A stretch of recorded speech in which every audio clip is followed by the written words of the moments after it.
Welcome to Varsity Voices. I'm Marc Dovi, sitting in for Jeff DeVeronica. It's my colleague James Johnson. James, we've been talking about it all week, the exciting final regular season game for high school football. Is there anything more exciting when lots of teams juggling and jockeying for positions? Yeah. What are we looking at this weekend? We're looking at some interesting matchups. We got Class B Batavia going down to Class D Clyde Savannah. Not the most ideal thing if you're trying to set up your season based on the number of points you can earn and what have you. I mean, Batavia could get hurt by this if they lose. Yeah, I was going to say, is that a help or a hinder? Where does that fall on the scale? I guess it depends on your viewpoint. You're playing a good football team, so that never hurts you per se. But and if you're Clyde, you can earn big points, and you're still trying to hold on to your #1 seed in Class D. But you play a larger school, there's the injury risk factor going into the tournament. Sure thing.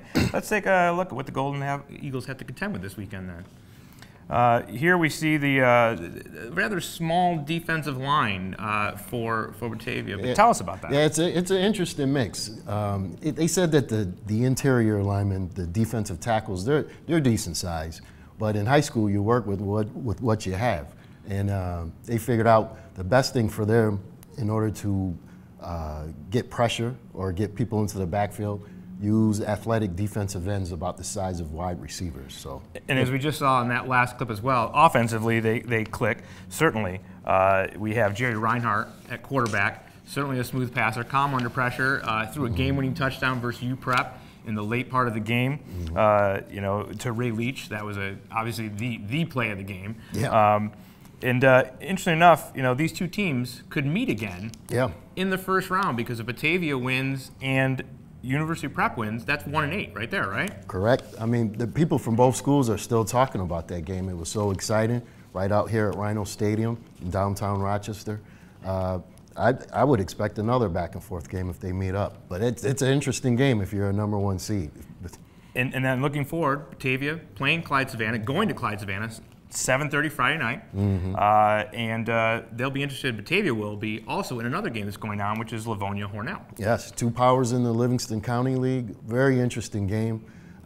Livonia's been, I mean, the lack of a better term, they've been giving it to people the whole year. 42 points, 50 points, 50 points. Yeah, there are a lot of points going up on that. Yes, and to me, this seems like their first big real test. So I want to see what happens when they play a team that's not going to let them score 50 or 40 points. And Hornell, sort of a little resurgence, back to prominence they once held.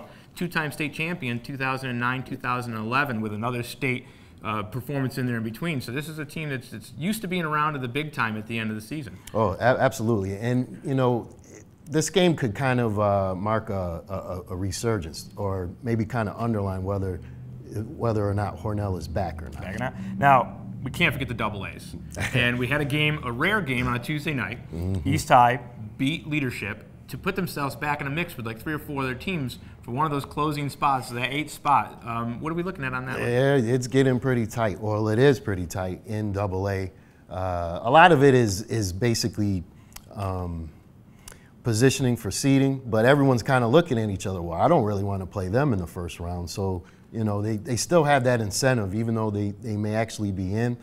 They might have a better matchup, depending on how everything goes. And in that mix, we have Penfield, Churchville, Chili. Here's a surpriser, Rush Henrietta, Schrader, and a really big surprise, Aquinas. Yeah. All jockeying for that final spot in double A. Yes. And again, let us not forget the Class A.